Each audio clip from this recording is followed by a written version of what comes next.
Welcome to the Land Your Bet Sports Betting Show. Coming back with Deets. Had a little bit of a break here, a couple of weeks, so I'm showing what we did a couple of weeks ago for the player props. Want to make sure that we let everyone know about that. A little sweep in the props. Feeling good about that. I mean, the tutties, they're going to be, come and go, right? Like just a sort of fickle beast that they are. But that's why we take them at plus money. So now we can have the luxury of playing some minus 110s and some minus 115s and still feel really good about it. And I would recommend putting what you need to get a full unit back on your stuff as well, because we have some confidence in these NFL bets. But we are going to be looking at these player props. I don't really want to waste anybody else's time, so let's jump right into it, my guy. What's your first look here for us? Kansas City Chiefs are signing cornerbacks off the street. Their pass defense is not as good as everyone wants you to believe that it might be. They gave up 340 yards through the air to the Raiders. I'm taking Jameis Winston over 240 pass yards. This is going to be the first Kansas City Chiefs game of the year that is just open. Have at it. Go to town. They're going to look like the Chiefs again. And Jameis Winston's going to be like, bet. Let's do this thing. And he's going to be slanging that thing. And he's not going to have to worry too much. It will happen. Don't get me wrong. Too much about constantly being intercepted and those interceptions being returned for touchdowns. I am expecting a shootout in this game. Jameis at 240. Yes, it's up and it's down. But even when he's down, you can see that here. He's just missing it. Just missing it by just a little bit. That's one more pass play. That's one fewer interception. He's right there. Kansas City is a good opportunity. I think that the market is still overvaluing this defense, particularly against the pass. And I like this on, off, on, off, on, off. Yeah. Looks like he's about to be on to me. Sure looks like it. And there's such great explanations for this one. I don't know if you remember, this was played in a blizzard. And he still threw the ball 27 times and had like 3 tutties. This one right here was also against Pittsburgh. Another good defense, which I actually thought he would go over in this game, but ended up they shut him down everywhere. And I knew the run game was going to get shut down. That's right. The pass game just didn't come through for him. That's an underrated aspect of this. Like the Browns' run game, it's not good brutal right now. So it's just Jameis or nothing. You don't have a choice. And look, we should start with the horses. I have been told are prepared for battle. They have been readied, and they shall be going forth in the Lord's grace to bring Jameis to 241. The best PR job of all time has been Jameis Winston is kind of a nasty, disgusting man in real life, but his PR team's like, just kidding, he's fun and goofy. What a quirky fellow. He should. Deshaun Watson wishes that he could pull off something as strange and bizarre as that. Moving on. Next up for me, I'm going to take a man an under. I'm going to start a little Scrooge here, man. I'm going to go under for Alvin Kamara. Now he's questionable to play, and I wanted to go under on him last week, and then I pussyfooted around, and I didn't do that. And I can say that word because I put foot at the end of it. So that is an actual English word, not a cuss. Yes. For Alvin Kamara this week, Washington, not that bad. First of all, if you look at their, this is receptions. I just want to look at the rush and receiving for him because I'm going to put those together. Like I said, really what this comes down to, and the reason I prefer both of them is I feel like I have an edge on both numbers. I feel like the 68.5 rushing yards, the roughly 37.5 receiving yards. I think we can get this under 105. It's down to 101. That's fine. I'll still take under 101. Either way, like the number here, the edge on both sides is about 4, 5, 6 yards for both of them. So I'm getting a little bit better if I take them together. There are a couple things. Kendre Miller is back as well. He was up to about 26% of the snaps last week. That could continue to go up.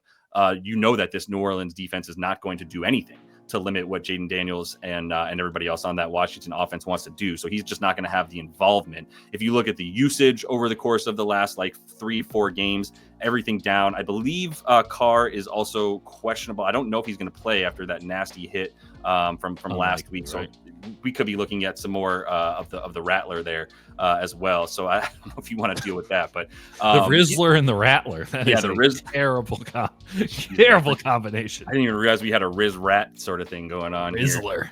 Yeah, both sound like Anyway, moving forward for these running backs, the receiving yards, they're much better at limiting that than the rush yards for the Commanders. But I do believe that there's no reason that the Saints are going to have to run the ball predominantly. It's just going to be more of the pass. And if we do get the Rattler out there, what we saw the last time that he was out there was Alvin Kamara getting bracketed as a receiver by defensive ends and linebackers together.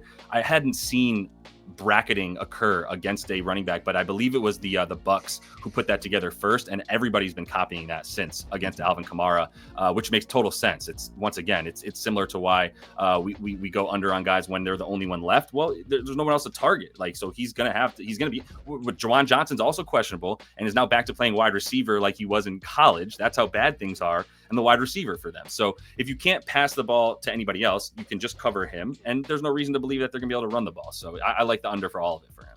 I'm with you. And beyond that, you just get a little bit of a backfield shakeup here with what's his name, Kendre Miller.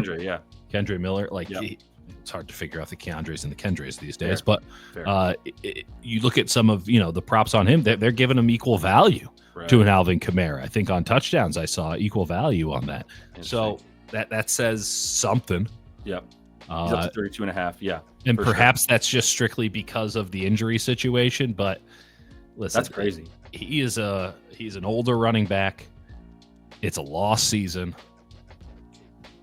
Right. Maybe they try something out here. I don't like any of this because I have him on my fantasy team and it's the playoffs. But like, it is what it is. Yeah. Push forward. You're not going to sit him, but yeah. All right. What are we moving to here? Let's talk about my man, Jaxon Smith-Njigba. Love him. Against the Green Bay Packers. Now, the JSN lines just keep going up and up and up. They do. I don't think they're as high as they should be yet. 65.5 for this game.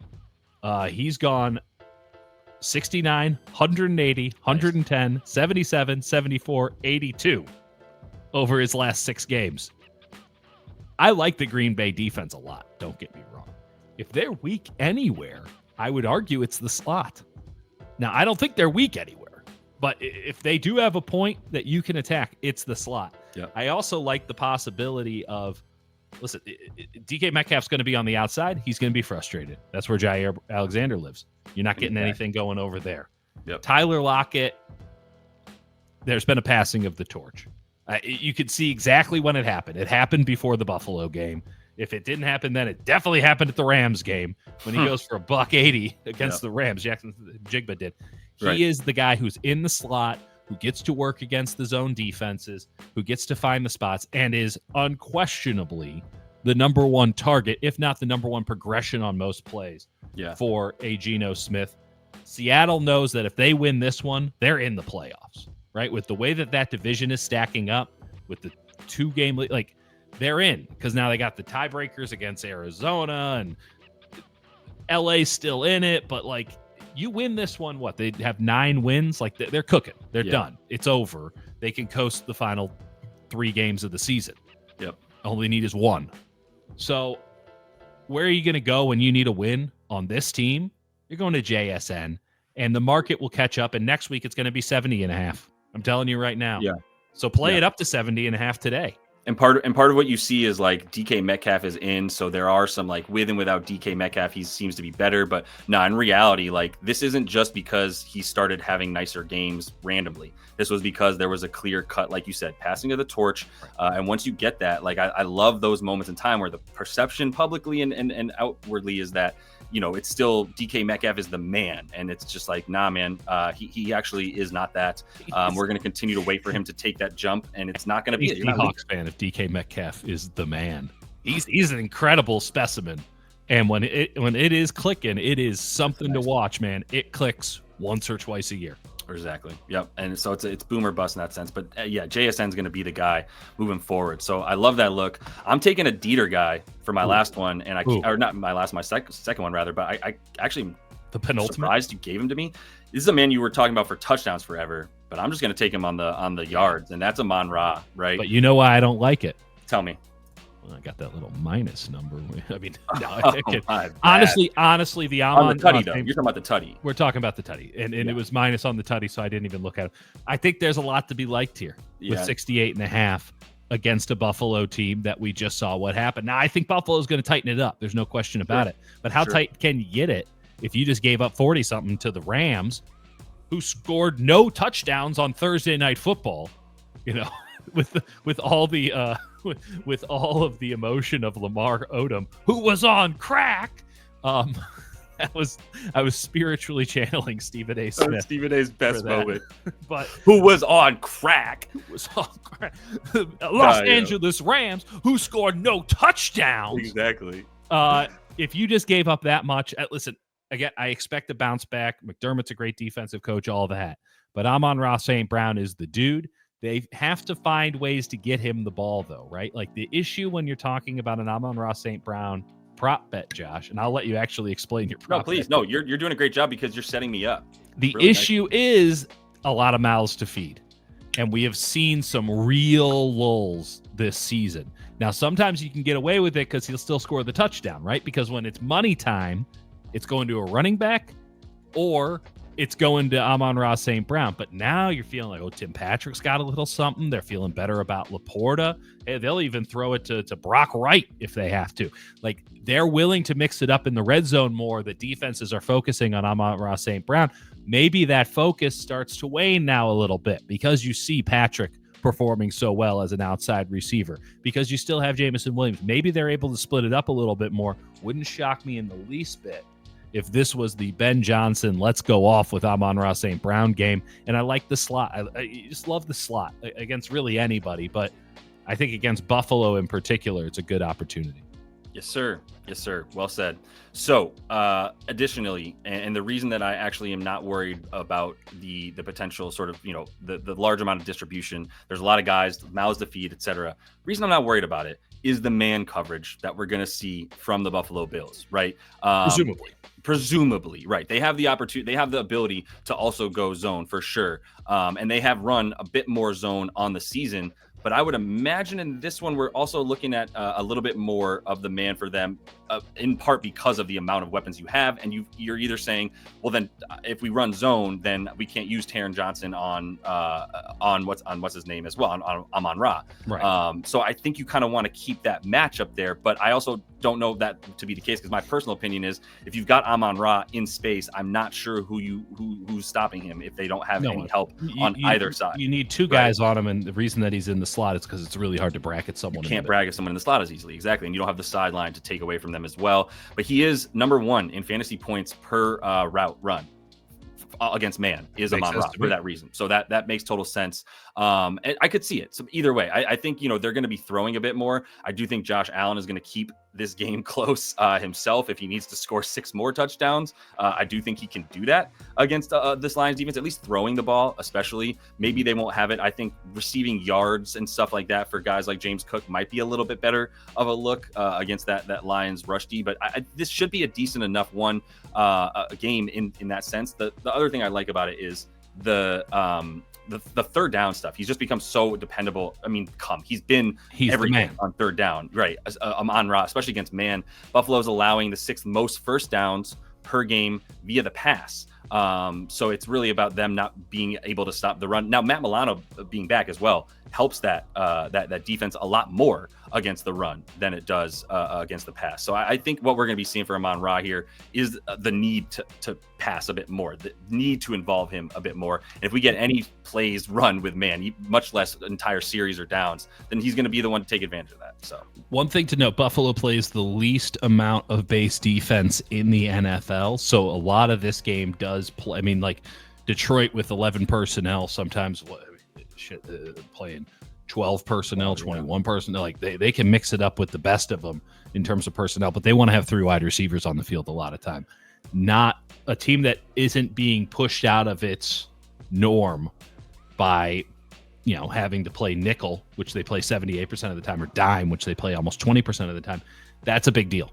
Like, so it's not going to come as a surprise. Also, this is a team that, as much as they do, I think they play better as a man-to-man team.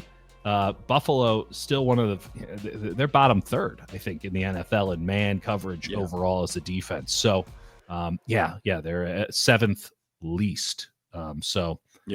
Something to note there if they go all in on that, because it has to be Amon-Ra then. It has to be Amon-Ra for sure. Yep. All right, let's get to your final one here. Talked about it a little bit when we were talking Texans. I don't like the Texans defense. And, you had Tyreek Hill as a touchdown play this week. I like Achane over 88.5 receiving and rushing yards. I am very specific as to say receiving and rushing yards because this man spends a lot of time in the slot as a receiver. This is a legitimate receiving option for this team. They're using him not as a running back that they're flexing out. They're just using him as a receiver. So when he and Raheem Mostert are on the field together, it's not some gadgety thing. That's just how the depth chart goes. It's like it's Madden. And he's got to get touches in this game. I think there are going to be big running lane opportunities for him.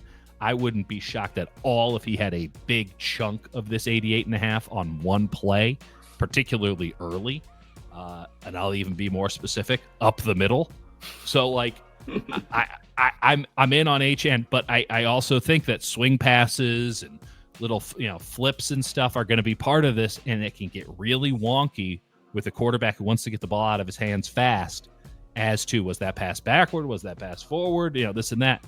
I want to push the Texans on the interior. Their defensive tackle play is bad. Their linebacker play is suspect, particularly with Al-Shaair out. You press them up the middle, they'll collapse in. Now you have those swing passes to Achane again and again and again. So I wanted to make sure that I was in on any sort of from scrimmage yardage for Achane. 88.5, I'm expecting a big game from him.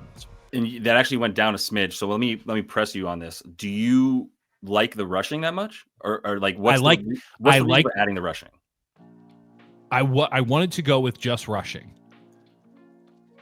I got scared off specifically because there are a lot of passes in the Miami offense which are effectively runs. And so in that, I didn't want to find myself in a situation where, he only had 49 yards rushing, but he had 142 yards total in the game. Right. Because that swing pass, which, broke the big 70-yard play or whatever, well, that wasn't a pass that was backwards. That was technically a forwards pass. Right. Like, I don't want to be playing the minutia. And so if I have to eat a little bit here, going from, I think it was 68 to 88, if I have to eat that, that's fine because I know he's going to be on the field. Yeah. And so that's where I'm at. I feel like you like the rushing. You really wanted to make sure you got the rushing in there. You think that was the low line that was very beatable. But you also know the receiving is always beatable, and you wanted to add it. And you don't like the receiving by itself either necessarily. No, it's to be more specific. I love the overall yardage in general, and I don't want to have to split it up. Like I'm not as bullish on 88.5 as I am on. Was it 68.5 for the rush? I think you can get that even better at this point. It might have been 60. I might be confusing. No, it's down. My digits. It's down to 47.5. Oh, we'll take that. Yeah. So you just like the rushing now? Yeah, just take that. That's what I was wondering. I didn't see it at 47.5. Just take that. Don't think too hard about it. Just take it. Yeah, I like it. And I'm gonna say I'm gonna hit both. I might just play because I like the that's saucy. Well. I mean, what book are you getting the 47.5 at? The couple books here, Bet365. DK's down to that as well. Minus 120. What's DK have rush and receiving at? 85.5. Wow, that really doesn't line up. Okay, yeah, just take the rush yards. Okay, I'm with it. No, I just wanted to break that down. No. I appreciate the press. Weird. I was unaware that the market had shifted that much. Yeah, for sure. I had seen it at either 60.5 or 68.5. Yeah. And I go, that's a little rich because now you're right. Now I'm working that line where I'm sweating out the specifics of touches. Right. I don't like to do that. I would rather, just for my enjoyment, have to not worry about what the touch is, the type of touch, and just worry about the output. Right. In this situation, though, if you're basically saying that he is going to be as much a receiver as he is a running back, that doesn't make any sense to me.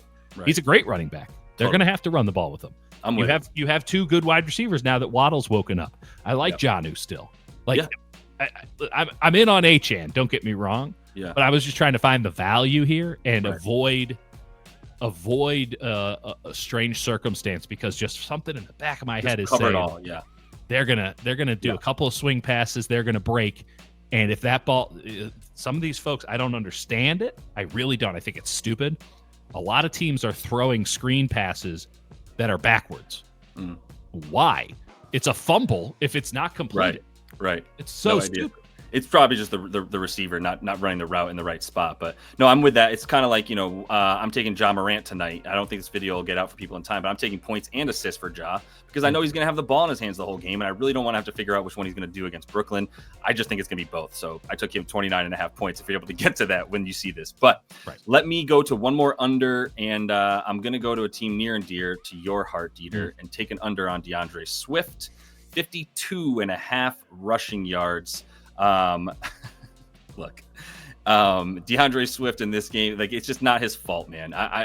He's been the you're going full Robin Williams. It's not right. He's been the brunt of too many jokes. It's gone too far with him this season, and he's proven a lot of people wrong. But like, are they going to even get the chance to run the ball that much this game? I see Minnesota taking the people's elbow to whatever's left of this Bears season onto the face, and closing it out. I can't believe that Thomas Brown wasn't the guy for the job. I'll take most generic name in America for 200. Who is the coach of the Chicago Bears? I'll take man who is so like, every time they cut to him, he's just shell shocked. Just like, what has happened? He got promoted 17 days after going from quarterbacks coach to offensive coordinator. That in and of itself was a big deal. And then 17 days later, they're like, you're the head coach now. He lost 20 pounds. Poor man. He was so stressed out about it. Well, and you watch him and you go, I don't understand what he was doing that he was getting so stressed out about. They didn't have an offensive game plan. That's what stresses you out, is a lack of knowing what's going on. He had to actually watch the entire team and go like, oh no, we suck. Oh, wait a second. This is how bad we are? I'll also say this. As someone who covers the 49ers and somebody who, as everyone saw on Thursday Night Football, knows where all of the bodies are buried in the 49ers offense, it's Deebo Samuel's fault. The Bears' defensive game plan in that contest that they played last week is among the most egregious things I've seen in the NFL this season. Any coordinator who is worth his salary, or even less, knows that you play press man-to-man against the 49ers because it takes Deebo out of the game and it forces the Niners, and by the way, Jennings too, and it forces the 49ers into things that make them uncomfortable. And Purdy scrambles all the time, and Kyle wants to go up against zone. He really doesn't have a lot of man beaters, and he doesn't have the players that are man beaters. All that to say, the Bears played zone on more than 80% of their snaps in that game, and they didn't disguise or blitz or do anything. So they fire everybody, including their head coach and defensive coordinator. Their defense completely goes to shambles. Just runs they went full Washington Generals, and the 49ers for one day were the Globetrotters. I'm not expecting them to just make some small adjustments. They're clearly not a well-coached football team. And now you're telling me we're going to go over on anything that they do? No. They had 4 yards in the first half last week, Josh. No. Yeah. 4. No, nothing. Against the Niners team that's not good. But if anything, you can maybe look at a DJ Moore prop perhaps, but I'm good on anything over. This is the easiest under on the team. Taking an over on anything Bears is the reason that they have to run the disclaimers at the end of betting ads. Right. There is a great one, by the way. If you haven't seen this yet, go on social media and look at the video that a dude took when he called the Gamblers Hotline and they told him to stop playing parlays and he'll do fine. And I was like, this is the best gambling hotline around. He gets to play the Vikings this week though, and so the thing about everything we're saying here is like, you can script out this game so easily. To me, the Vikings get an early lead. The Bears try to run the ball a few times on the first drive, 3 and out. Maybe they get 1 first down, and then we don't see DeAndre Swift carry the ball more than 12 times, 13 times. Like, you can't expect him to have that much more. He would have been going over even more frequently than he has here if he didn't break off a 40-yarder against the Packers to go over. And that was the only reason that he went over, because if you see that, he had 31 yards on 12 rushes and then 40 on 1 rush. And that, other than that, you take that out, we're good. Then we're talking about Minnesota, Detroit, SF. Obviously couldn't move the ball against the 49ers. And to be honest, that's how you beat them on defense as well. Like, they're much better versus the pass this season than they have been against the run. And Nick Bosa being out has only helped their rush defense suck even more. So yeah, I think like this, especially this week in this situation against the top 5 rush defense in the league, like, why would I feel like this team is going to have any success? They just got carved apart through the air. through the air they got carved apart. So it's just going to happen again, right? I mean, the idea that Brian Flores versus a rookie quarterback It's going to be gross. who can't see the field and immediately panic, like, oh, God, this is going to be It's going to be nasty. Go Yeah, Bears. that's fine. Do you guys have your pick? No, you have the Panthers pick too, right? You're still good. Maybe. I don't know. I don't know more than where that. they're at, but that's where the conversation is now. So yeah, I'm going to take under on the starting running back. Roshan Johnson will probably see a bit more time, but that's all the time we have. Cool. Oh boy, for play of props here, we're going to keep the heater going, I'm pretty sure. And Dietz has also committed to next week because he doesn't have more things yet now that the 49ers suck. Got maybe a little bit more time for the Land Your Bet show. So much appreciated, Dietz. And we'll be back next week for you guys. So until we see you next, happy betting.